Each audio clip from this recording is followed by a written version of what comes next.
Bore da. Thank you for joining me at this week's Welsh Government Press Conference. This morning, I want to set up the action that we're taking to support the Welsh economy, creating better jobs in stronger businesses, narrowing the skills divide, backing innovation and selling Wales to the wider world. Our economy is facing enormous headwinds, from high inflation and dramatic supply problems to eye-watering energy costs and labour shortages. This is tied up with the hit to family finances in this cost of living crisis and the consequences of multiple austerity budgets. It's precisely because we face such threats that we'll prioritise offering as much certainty and stability as we can to businesses here in Wales. We're working to strengthen what works in Wales, to secure and create jobs, and to open up new options for businesses, from local opportunities on public contracts to major export and investment. In recent months, the Welsh Government has had a busy programme of international engagement to ensure that we're in the fight for investment in what is a crowded and competitive field. Later today, the First Minister will update Senedd members on this government's work to promote Wales to the wider world. The First Minister, my Cabinet colleagues and I have been pleased to welcome several ambassadors and other representatives to Cardiff to discuss issues of mutual interest between our nations. In our engagements, our focus is squarely on what we can do together to enhance partnerships between our nations for the benefit of people here in Wales. Next week, I'll be attending the Paris Air Show, the biggest aerospace event in the world, to bang the drum for our leading Welsh aerospace businesses. From the wings at Airbus and Broughton in North Wales, to the impressive new and innovative technologies our space sector companies are developing across the country. The sector plays a significant role in our economy by employing tens of thousands of people across Wales. My message in all my engagements with business, potential investors and representatives of government remains clear. Wales is a great place to do business, and this Welsh Government is a stable, accessible government and a partner that businesses can trust. To secure our vision for the Welsh economy, the decisions we take are focused on creating an environment where more young people feel confident about planning ambitious futures closer to home. With an ageing population, meeting this test is more important than ever. I'll be working with each economic region here in Wales to consider how their distinctive offer can help to create that compelling offer for young people here in Wales. To turn that vision into a reality, we're also focused on creating new jobs in the new green industries and services of the future. The Welsh Government needs the UK Government to be a partner with us in taking this work forward. On free ports, we've proven a willingness to stand by mature negotiations within a partnership of equals to progress a Welsh free port programme that we believe works for our economy. I would welcome a similar level of dialogue with the UK Government on the steel industry, in the interest of providing the certainty and the clarity needed to secure a strong future for the sector. I've recently met with the chair of Tata Steel UK, Henrik Adam.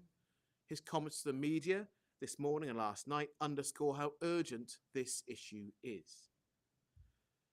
Stronger businesses need access to finance, and I'm pleased to report that the Development Bank of Wales is going from strength to strength in providing innovative, responsive support to businesses here in Wales. Across a year when economic conditions and uncertainties led to many high street lenders to be more risk averse, the Development Bank has helped to keep a vital flow of accessible finance available to businesses right across Wales. The Welsh Government took bold action in creating the UK's first regional bank, with a service that is able to act at scale whilst understanding the needs of the Welsh economy and our businesses. The broad suite of funds offered by the Development Bank of Wales have helped hundreds of businesses to leverage investment and to secure the funding that they need to invest and grow. I would encourage businesses to consider whether the bank could support their next steps, especially as they explore how to decarbonise and how to preserve their bottom line. Our universities are at the heart of our research, development and innovation mission. Last Wednesday, I was pleased to attend a ceremony to mark the start of work to build the Innovation Matrix, a new centre for digital innovation and enterprise at the University of Wales Trinity St David's new campus at SA1 in Swansea. Funded through a strategic partnership between the university and the Swansea Bay City deal, which includes significant funding from the Welsh Government, the Innovation Matrix will encourage and support the development of a sustainable, innovation-led economy, which is based upon knowledge, innovation, and entrepreneurship. Much of the funding for innovation since the beginning of devolution came from EU structural funds. Following our departure from the EU and the loss of EU funds to Wales, we've taken difficult decisions to prioritise the support where it's needed most. The Welsh Government doesn't hold all the levers and can't simply replace the EU R&D funding pound for pound. In my discussions with the UK Government Science Minister George Freeman, I've set out clearly our position on the problem that we face. As yet, there has not been a definitive solution forthcoming. So today I'm calling again on the UK Government to bring forward a solution without further delay. In the meantime, the Welsh Government is doing what we can to support Welsh organisations. Last week, together with my colleague, the Minister for Climate Change, I announced a £30 million package of investment to boost innovation in Wales. This funding would help us to deliver on our new innovation strategy and support Welsh organisations to develop and embed new and innovative products and services to help improve people's lives, to grow the economy and to address the climate and nature emergency. These are just some of the actions that this Welsh Government is taking to create the stronger, fairer and greener Wales that we all want to see. Thank you, diolch yn fawr. I'll now take some questions from journalists.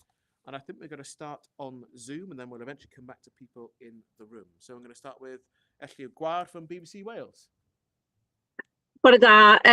Wales has seen the largest increase in unemployment over the last year. How concerned are you about these figures? Yeah, I've seen the labour force figures, the labour force survey figures the ONS have published today, and we are obviously concerned about what the figures show, whilst we're also getting some confounding data as well. So on the one hand, and these figures are volatile and are subject to revision, as you know, we're concerned about whether this is a blip or the start of a genuine change in trend. And so the concerning points around the fact that there does appear to have been loss of employment, that there is a genuine and continuing challenge with economic inactivity rates, is a real concern for us. So whilst the UK economy won't go into recession, we know there's difficult ground ahead. We also, though, the confounding point that I refer to is that over the period of devolution, the growth in the economy has outpaced Scotland, Northern Ireland and most English regions apart from London and the South East. And actually on current PAYE data that only covers employees rather than self-employed, we're actually seeing growth. So the challenge of that is we're seeing a higher rate that we would expect to see when you compare the labour force survey figures. So we do need to work that through to then understand the choices that we need to make. I actually think the overall picture isn't any different, though. We know we've got a challenge in a range of areas. We know we're expecting there to be more challenge when the last parts of the energy support scheme withdrawn for businesses, and it still means there have to be UK-wide choices made, as well as choices that we could and should quite rightly make here. And secondly, on a different subject, Gwynedd Council are looking to change their planning rules to make it harder for people to have second homes in the area. Are you as a government doing enough to deal with the housing shortage in Wales? Well, as you know, we've got commitments to look at nationally at second homes. Local authorities have powers that is a matter for them to address and to deal with. They've got their own mandate and their own responsibility. What we want to see is an increase in housing supply for where we know there's real need. That's why we've got commitments in our programme for government to not just improve housing supply, but also the quality of housing too as well. And the quality of housing really does matter. So the retrofit program we have is really important from a climate perspective for the quality of accommodation. That makes a big difference in a number of areas. We have a challenge in the balance of the market when it comes to housing, to make sure housing is accessible for local people, and to make sure that if, for example, you have the benefit of a thriving tourism sector, you still have a balance in thriving communities, and housing supply and availability is a key part of that. We're working through that with both local authorities and the lead partners to the cooperation agreement, but we do know that there is a real challenge that could be helped, again, on a UK level when it comes to the sort of housing additions we want to see, and then making sure that we build enough homes that are generally available for local people in whatever part of the country they happen to live. Thank you.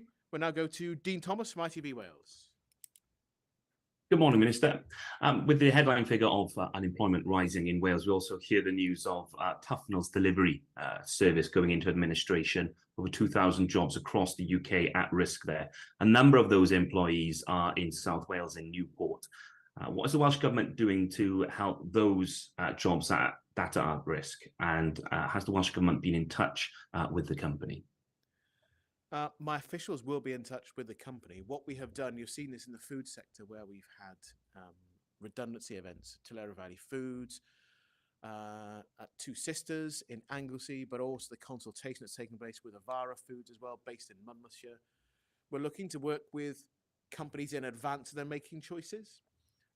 When they've made choices or where they've gone into administration, we've always provided support that both works with what the UK government could and should do through the Department for Work and Pensions. And I should say that local relationships in Wales are good with their staff on the ground. So it's about the support they can get from the UK government. It's also about the support they can get from us. And in particular, our two programs, Communities of Work Plus, but also our React Plus program, helps people to acquire new training and opportunities. And we've been able to provide job fairs as well. And when it comes to logistics businesses, actually there's still a need for people in that sector. So we'll want to work with the company and with the staff and with staff representatives to make sure we can do all we can between both governments to try to secure alternative employment. And I think this goes to some of the challenges we face in the economy. We know there'll be businesses that will struggle. We know there'll be some businesses that will not operate through the rest of this year. And there'll be a real cause of concern to people running and leading those businesses as well as people in those jobs. In other sectors of the economy, we'll still see growth. So that's why the economic picture is really challenging for the year ahead. That's why I spoke about the headwinds we face. So I don't think this will be the last significant unemployment event in Wales or across the UK that we'll have to navigate in the year ahead. And then just secondly, on the comments made by the leadership at Tata, what do you fear are the concerns if the company doesn't get the support that it's asking for to decarbonise? Well, look, there's a number of things that need to be in place, and these aren't state secrets. You know, there's been a long-run call from the whole steel sector to do something about industrial energy prices. Prices in the UK are significantly above France and Germany, so our main European competitor economies. It's easier to produce steel and it's cheaper to produce steel in those countries. That's one of the concerns. There's an ongoing concern around carbon. You'll have heard what President Biden said, and we refer to trying to lock out dirty steel and the deal that the US did with the European Union. We want to see competition take place on a basis that is fair to steel producers here. And so actually understanding the carbon cost of steel is really important as well, we think.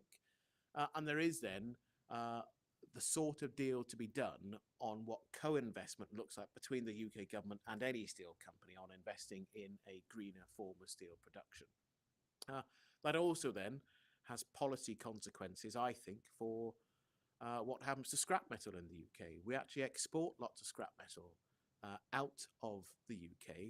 And if we're going to have more recycled steel production, then there's got to be a policy choice made about retaining more of that scrap metal within the UK. So there's a number of choices there at a policy. I mean, all of those have consequences for jobs and investment. So this has been a conversation been taking place for several years. If you remember way back when Kwasi Kwarteng wasn't just in government, but he was actually the BEIS secretary, the conversations were taking place then when Rishi Sunak and Boris Johnson were still in number 10 and number 11 Downing Street. So there's a real need to make some choices and to provide that certainty. because steel really is a strategic asset for the whole UK. And you can't have a significant steel production within the UK without having a future for steel production here in South Wales. It will matter to people at Trustor and Shotton too. So there are choices that I believe need to be made, and you can't, I believe, wait for a general election for those choices to be made. So this UK government needs to make choices that are in the interests of all of us and the sort of greener future we want to have, where that steel will come from and how it's actually provided and produced. Thank you, Dean. And I've got Jordan Howell from LBC, who is in the room. Jordan. Thank you, Minister. Another topic in the headlines today is obviously the COVID inquiry getting underway today. Now, we know the Welsh Government will contribute to that as well as other stakeholders here. There won't be a Wales-specific inquiry. We know that already. Now, the first module of the COVID inquiry focuses on resilience and preparedness for the pandemic. How resilient and how prepared was the Welsh Government for the pandemic? Okay, so I think the starting point is to recognise that the inquiry is a hugely important event for all of us, but particularly for those bereaved families and people who are still living with harm from the pandemic. And I know they're starting the inquiry today by hearing the voices of those bereaved families, and I think it's really important that that does take place, because that sets the context for why the inquiry is taking place. And my thoughts really are with all those people who suffered loss in the pandemic, and I hope that the inquiry will provide them with answers that they're seeking. When it comes to your second question of preparedness, that's a question for the inquiry to examine and determine. What I don't want to do is to try to half answer inquiry questions here when I'll be going to give evidence, as will the First Minister, both in this first stage of the inquiry, and I expect that I'll be invited to attend on future occasions too. We will obviously not just go through the plans, but the resources and what that looked like both here in Wales and across the UK. It's the right place to do it, and to think about the context of the time in which we were making all those choices in advance of the pandemic, as well as the really difficult choices that all of us had to make during the time of the pandemic itself. But I'd say my primary thoughts today are with those families who won't just be having a day-to-day of reflection and difficulty, but throughout the inquiry period, and no doubt for some of them well beyond. And just my second point on that, you mentioned the families affected there. They will be the ones that continue to call for a Wales-specific COVID inquiry. Do you, the First Minister of the Welsh Government, stand by wholeheartedly that the UK Government will hear from everybody in Wales that's been affected, and that everything that's happened in Wales will be fully scrutinised by this committee? Well, we want there to be full scrutiny of the story here in Wales, of the choices we made. We want that to be properly examined within the context of the UK decisions that definitely affected choices we made here in Wales. But also, we have agreed, as you know, on a cross-party basis for a Cynhadledd cross-party committee to be established, so that after each element of the inquiry, they call it the modules, they'll run a report on a section of what happened, produce the report, and then the Cynhadledd cross-party committee will be able to look at that and decide if there are areas that they want to look at in more detail that haven't been covered by the inquiry. And I think that's a sensible way forward, and I'm pleased we've reached agreement on that. It will also mean that all of the evidence the UK inquiry has gathered and published will be directly available to the Cynhadledd itself as well. And I think that's a process that I think should work in giving people assurance there really will be a public mechanism for any additional scrutiny that is required to take place here in Wales. But I think it's a sensible approach that we're taking, and we are absolutely committed to both being open and transparent with the UK inquiry, and should the Senate determine there are things it wants to look at as well, to do the same here. Thank you. And I've got Will Hayward, who is online. Thank you, Minister. The First Minister has said Wales is a better place than England to do business. So can you just explain why unemployment is rising in Wales but falling in other parts of the UK? We're talking about the environment for businesses to make choices and for them to understand the sort of partnerships they have with us here in Wales. So, and this is a regular message we hear from business organisations in a variety of sectors, from the event sector to manufacturing investments, to the tech sector that is making more investments here in Wales as well. And that's because we've managed to create something here in Wales, not where we have tools like the Development Bank and others, but actually the nature of our relationships are mature and they're stable. And that's the point that we're definitely making. In other parts of the UK, you don't have the ability to have the same conversation with local authority leaders who are now even better at collaborating with each other within the 4 regions. And I think there's a growing success story. I referred to the Swansea Bay City Deal area. And at the same time, that doesn't get into an unhelpful and competitive relationship with the Welsh Government as well. And the fact that we have mature relationships with business partners and trade unions. And that is an environment where certainty can be provided on the Welsh Government doing what it says it will do as a trusted partner and not having to run through lots of different hoops. Actually, the confounder and the real outlier continues to be London and the South East, which I think is more than just UK government relationships. And London itself is well ahead of every other area of the UK when it comes to economic output and growth. Sorry, you didn't necessarily explain why unemployment was rising in Wales but falling across the rest of the UK. But I want to ask you a different question, if I may. First Minister Mark Drakeford has said he'll be stepping down within the next 12 months. Do you have ambitions to be the First Minister, and will you be running for the Labour leadership when the time comes? When the time comes, any candidate who wishes to put themselves forward will have lots of opportunity to answer your questions. There isn't a vacancy, and I have a job to do here in the government, and I'm not going to get blown off course. But I appreciate the attempt to do so. The next question in the room was from Claire Board, or I hope I pronounced that correctly, from Bauer Media. So going off the unemployment figures again today, the Welsh Government Conservatives have said high business rates are one of the reasons to blame for the rising unemployment in Wales. Why do you think unemployment rates are rising? I don't think there's any objective evidence to support the Conservative attack line on this, and that's just a bit of a nonsense story. Actually, when you look at where we are, you look at some of the challenges that are taking place, look at the food sector, you look at what's happened there. Lots of that has been about energy costs and broader inflation. The companies themselves have also said, Two Sisters, for example, said that the change in trading conditions post-Brexit is also a factor as well.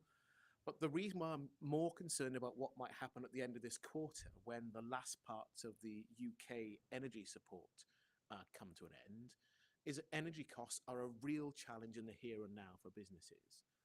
And because inflation remains stubbornly high, higher than the Bank of England expected, actually, that's a real risk for a range of businesses and a range of different sectors.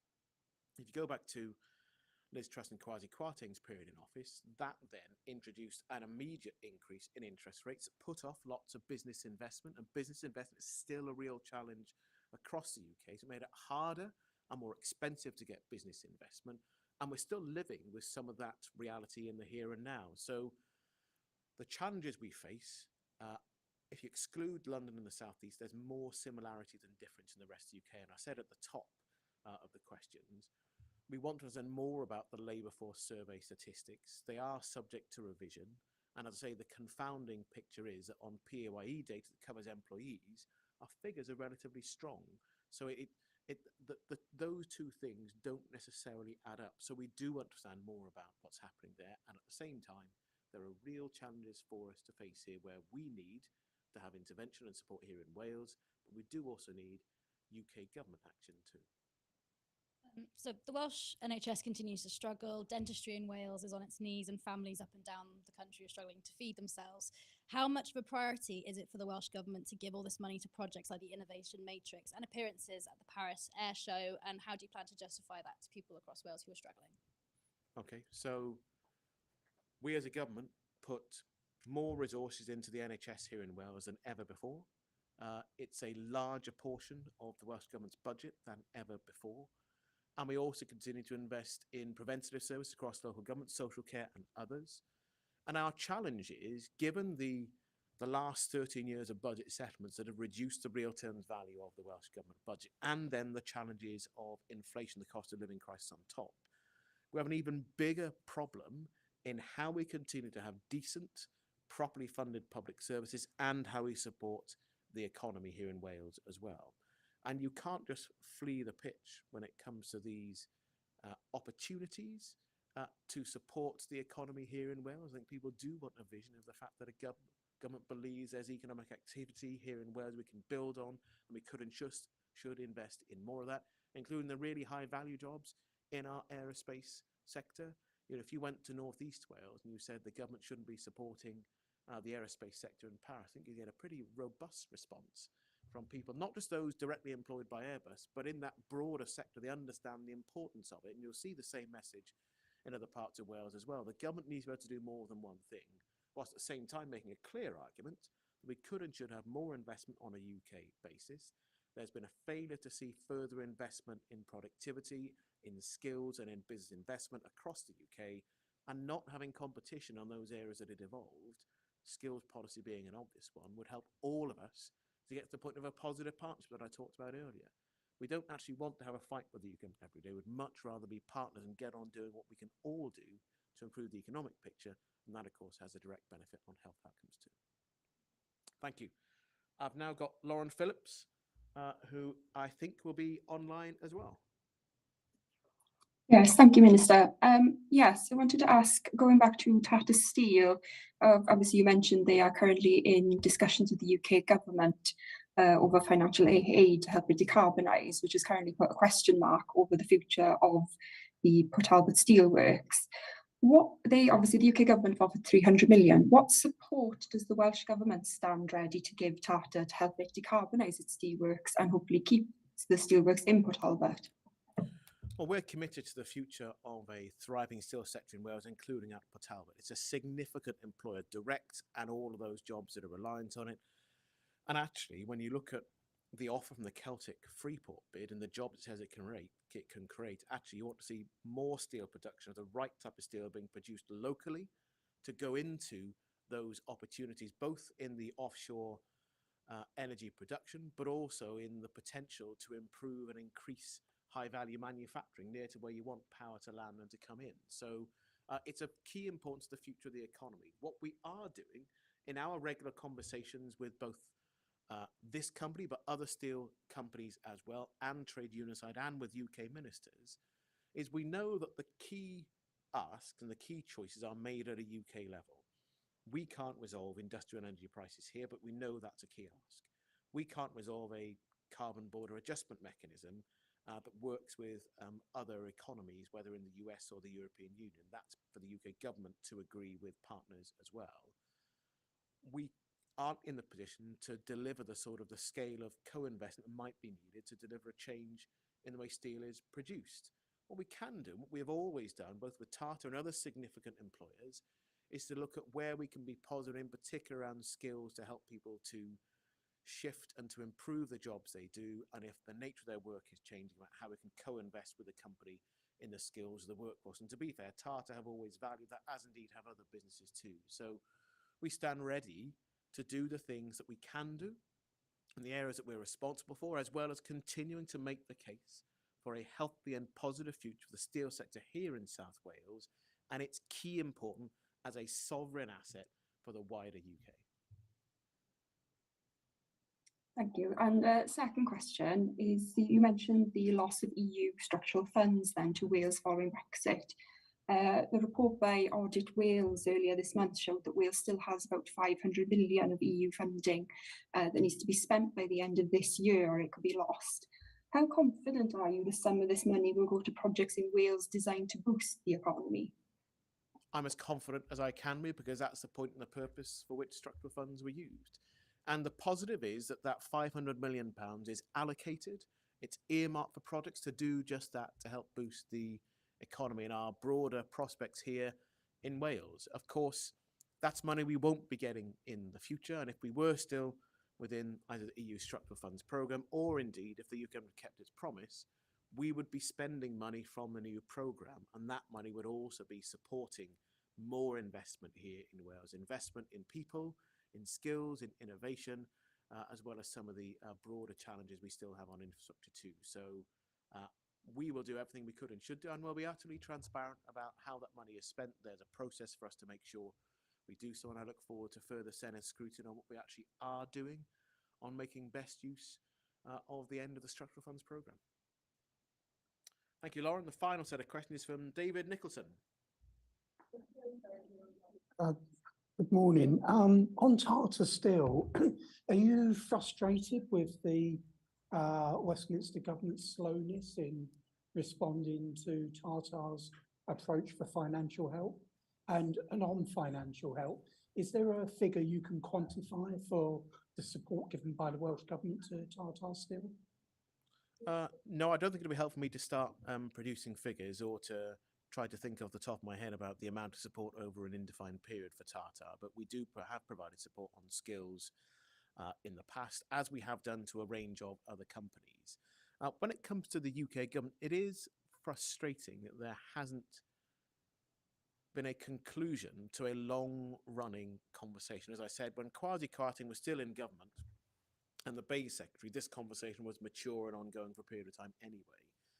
Not being able to reach agreement is a negotiation that is two-way, and I accept and understand that. But the churn in UK ministers has a real consequence. Having lots of different people needing to come into the brief to try to understand it, to have different chancellors and the approach they take, different prime ministers and the approach they take as well. I think there is something simple here that I said more than once. I'm more than happy to say it again. Steel production should be seen as a sovereign asset for the UK. If you believe that, if you believe the UK should not be the only G7 country in the world that does not have a significant steelmaking capability, that has direct consequences. And it must mean there's a future of steel production here in South Wales. There's such a significant chunk of steel production across the UK. And these are jobs that pay well above the average wage. They're jobs that could and should have a future. The greener economy that we talk about, actually steel is an essential part of that, as well as ongoing infrastructure projects as well. So I'm frustrated we haven't seen a conclusion. I do think we need to get to the points that I've mentioned about what does co-investment look like in moving to a greener production phase.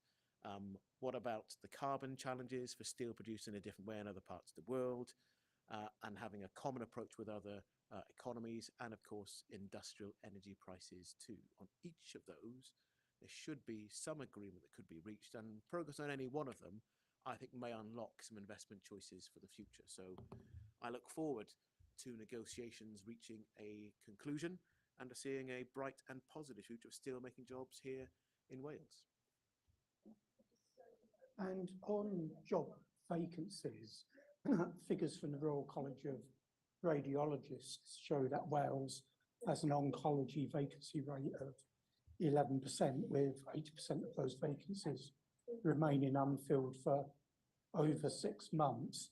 I mean, what actions are being taken to get those vacancies filled as a matter of urgency? Well, we do, of course, have a training program to try to recruit and train new staff of the future.